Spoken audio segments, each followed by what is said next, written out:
இன்றைக்கி அடை தோசை ரெசிபி பார்க்கலாம்.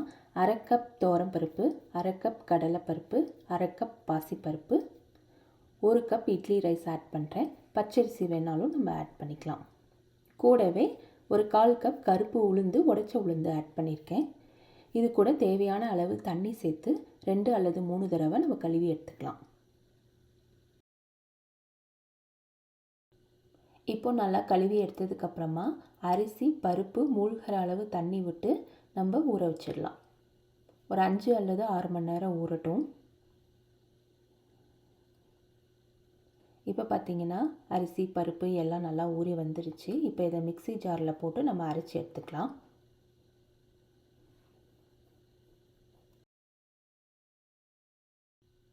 இப்போது மிக்ஸி ஜாரில் அரிசி பருப்பு எல்லாத்தையும் சேர்த்து அரைச்சி எடுத்துக்கலாம். நான் 2 தவணையாக அரைச்சி எடுத்துக்கிறேன். காரத்துக்கு பார்த்திங்கன்னா வரமிளகாய், இஞ்சி கொஞ்சம் ஆட் பண்ணுறேன். தண்ணி வந்துட்டு நிறைய ஊற்றிடக்கூடாது. தண்ணியும் கொஞ்சம் கொஞ்சமாக தான் நம்ம ஆட் பண்ணி அரைச்சி எடுத்துக்கணும்.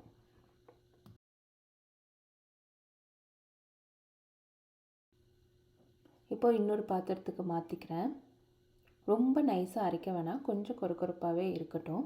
இப்போ தேவையான அளவு உப்பு ஆட் பண்ணிக்கிட்டு மாவோடு நல்லா கலந்து விட்டுறலாம். இந்த மாவு பார்த்திங்கன்னா புளிக்க வைக்க தேவையில்லை. உடனே நம்ம அடை தோசையை சுட்டு எடுத்துடலாம். ரொம்ப தண்ணி பதத்தில் இருக்கக்கூடாது மாவு.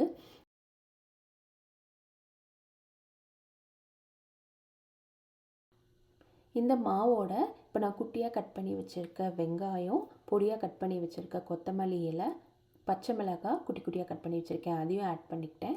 அப்புறம் கூடவே பார்த்திங்கன்னா கேரட் துருவி வச்சுருக்கேன், அதையும் ஆட் பண்ணிக்கிறேன். இது எல்லாத்தையும் நல்லா கலந்து விட்டுறலாம்.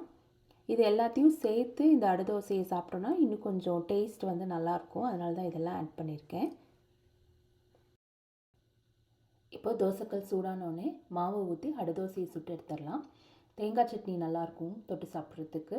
நான் வந்துட்டு காரத்துக்கு காஞ்ச மிளகாய், கேரட்டு, கொத்தமல்லி இலை, பச்சை மிளகாய் சேர்த்துருக்கனால ப்ளைனாகவுமே சாப்பிட்லாம். இதுவும் நல்லாயிருக்கும். இந்த வீடியோ பிடிச்சிருந்தால் லைக் பண்ணுங்கள், சப்ஸ்கிரைப் பண்ணுங்கள்.